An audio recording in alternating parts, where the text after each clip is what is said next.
Андан кийинки акыркы сурообуз мына бир нече күндөн бери өкмөткө ишенич көрсөтпөө жагы абдан кызуу талкууланып жатат. Бүгүнкү күндө премьер-министрди таптакыр эле иштей албай калды деген чечимге чыгарышты. Ал эми биринчи вице-премьер-министр Жеңиш Разаков боюнча дагы элдин ою ар кандай кетип жатат. Ошол боюнча айтып кетсеңиз. Жеңиш Разаковду мен ойлойм өкмөт, мамлекеттин жетекчилиги, парламент өзү бул киши өзү дагы мындай бир чечимден чечкиндүү чечимге барбай атканы мени өкүндүрөт да. Жеңиш Разаков азыр баягы карышкырдын оосу жесе дагы кан, жебесе дагы кан дегендей Жеңиш Разаковдун топурагы жеңил болуп, азыр көптөгөн баягы талуулуу бир проблемага айланып калды да. Именно Жеңиш Разаковдун аты. Мен Жеңиш Разаковду жакшы билем. Адам катары жакшы, маданияттуу, мындай кандай десем бир жумшак адам да аябай.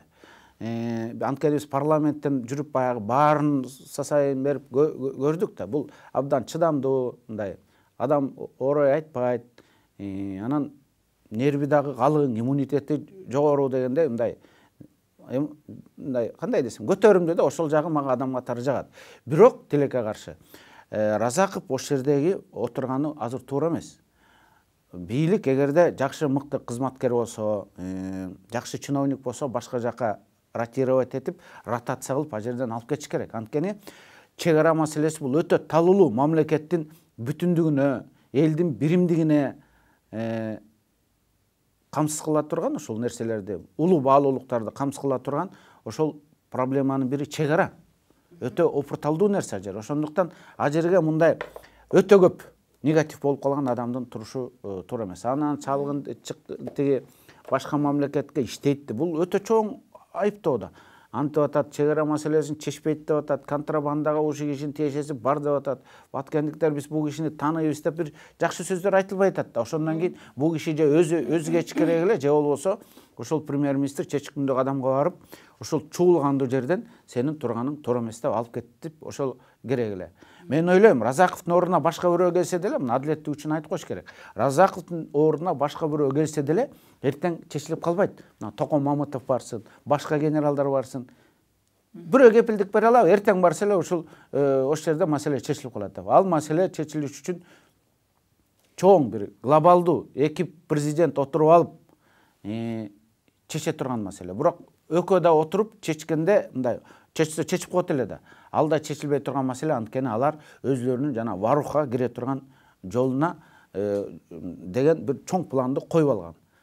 Алар да вертикал катуу, ошондуктан коом 2-3кө бөлүнбөйт. Биз болсо тилекке каршы чек ара маселе боюнча 2-3кө эмес 7-ге 8-ге бөлүнүп алдык. Азыр бирөө алмашалы десе, экинчиси болбойт, анда чыккынчылык болот дейт. Бир жерди берели десе, ал жерди бергениңер, жерди саттыңар, элди саттыңар деп каргап шилеп, ага да эч ким барбайт. Ал өтө опурталдуу. Алмашпай чечели десе, анда ушундай конфликт чыгат. Көрдүңөрбү? Өтө опурталдуу. Азыр жана бакылдап минч керек, тигинч керектер дегендер да барса да чече албайт аны. Ошондуктан бул жерде өтө кылдат, өтө аяр мамиле керек. Чоң дипломатия керек дегендей да. Эки элдин ынтымагы керек. Анан болбосо аяр мамиле болбосо, коом 3кө 4кө бөлүнүп алса чек ара маселе боюнча. Тиги туугандар айтып атат, кыргыздар 7-8ге бөлүнүп алды, ушундан пайдаланып биз өз кызыкчылыгыбызды өткөрүп алалы деп ал тарапта турганда ал тарапта бул боюнча улуттук позициясы мындай күчтүүрөөк болуп атат да. Биз ушул улуттун кызыкчылыгы үчүн кээде бир консенсуска келгенде бир үйрөнө албай койдук да.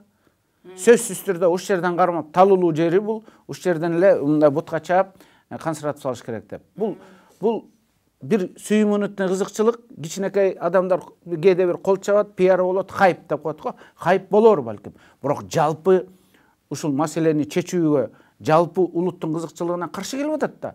Анткени тиги тарап айтып атат, буларың 7-8ге бөлүнүп алып, бирөөсү Т десе, бирөөсү Б деп атат. Бирөөсү А десе, бирөөсү Б деп атат. Ушундан пайдаланып, биз өзүбүзгө бекем туралы деп, алардын позициясын биз жакшыртып атабыз да. Ошондуктан ушундай маселеге келгенде биз баарыбыз бир муштумга түйүлсөк да, кандай кылганда туура болот, кандай кылганда туура болот деп. Анан мен ойлойм, ошол Разаковдун ал жерде болгону туура эмес. Аны жылдырыш керек эле деп мен жеке инсандык оюңуз, пикириңизди айтасыз. Эми өкмөт жөнүндө айтып кетсеңиз. Бүгүн жанагы ат башыда курулуп аткан логистикалык центр. Ушул логистикалык центр боюнча түшүндүрүү иштери таптакыр болбой атат. Мына мен потребитель катары мындай азыр массалык маалымат каражаттарды убактым бош исследование деп коет, массалык маалымат каражаттарга чыккан маалыматтарды карап, күнүгө 2-3 жолугуш өткөрүп, мындай көз ачылат го, обзор кеңейип. Мен азыр ушу обзор кеңейип атат дегендей да. Анткени мен ар кайсы ракурстан ушул саясатты, коомдук турмушту мурун бир ракурста карасам, азыр ар кайсы ракурстан караган адамдар менен жолугуп, мындай баарлашып атам да. Бул өтө мындай жакшы өзүмө бир ачылыштарды көп жасап атам азыр. Ошол эми жанагы нарын боюнча да, логистикалык центр боюнча азыр абдан чоң бүдөмүгөйлөр коомчулукка чагылгандай тарап атат.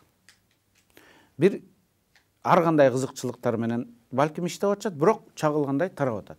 Эми өкмөт ошо өзүнүн позициясын ошол жерден коргой албай, түшүндүрүү иштерин жүргүзө албай атканы мени мындай кейтет да.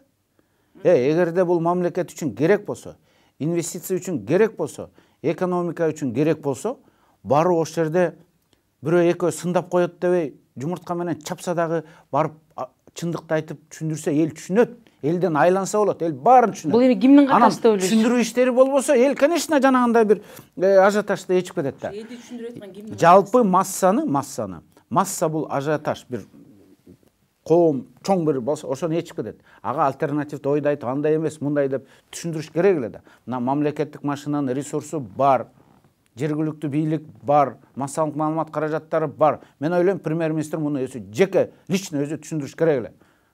Бул керек, бул бизге керек деп. Мисалы үчүн Кара суу базары, Дордой базары канча деген жарандарды багып келген.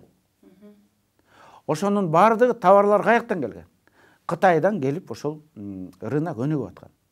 Мына азыр конкуренция болуп, Харгос менен Кыргызстандын ортосунда конкуренция бар. Харгос ошол свободный экономический зонада биздин соодагерлер Харгоско барып ташып келип атат товарды. Казакстандын экономикасына Харгос жакшы өнүктүрүүнү алып келип атат. Эми ошол Харгоско альтернатива түзөбүз деп атат да, мындайча айтканда. Кыргыздын Харгосу болот деп. Мен жеке оюмда да, эми ошону өкмөт, мен ойлойм, түшүндүрүш керек эле. Жеке түндүк түштүк маселеси бизде ар дайым качан бөлүнсө ошол жалаң бир топтун бийликке келүү максатында болуп келген гана кыянатчылык болуп келген. Түндүк түштүк маселенин башка тамыры, башка себеби жок. Мен ойлойм, ушул топ ким гана болбосун, жөнөкөй адам болобу, бийликке мындай умтулган адам болобу, ким гана болбосун, ушу түндүк түштүк картасын мындай разыгрывать этет деп коет го. Адамдарды мен эл душманы, кыянатчылык кылган чыккынчылар деп эсептейм. Биз баардыгыбыз ушул жалпы кыргыз улуту ушул так даана билип алышыбыз керек. Үмүт, бул оюнчук эмес. Бул өтө опурталдуу нерсе. Биз өзүбүздүн тагдырыбызга, өзүбүздүн элдин тагдырына, улуттун тагдырына, мамлекеттин тагдырына балта чаап алабыз ойноп атып. Ошондуктан жана түндүк түштүк маселесин публично козуткан, тымызын козуткан, былгытма козуткан, кандай гана шартта козуткан адамдар, булар эл душмандар, булар маңкурттар. Эгерде биз ошого жол берип алсак, мына эстүүлөр деп атпайсызбы? Эгерде биз ушуга жоопкерчиликтүү адамдар жол берип алсак, ушуга мындай кайдыгерлик кылып койсок, анда баарыбызга убал жок. Анда биз жөн эле улут катары, эл катары бизге убал жок болуп калышы мүмкүн. Мен ойлойм, кылым караткан кыргыз эл, мына кылым карытып келген, бөлүнбөй миңдеген жыл жашап келип, анан бир топ саясатчынын аркасынан бөлүнүп кетмек болот.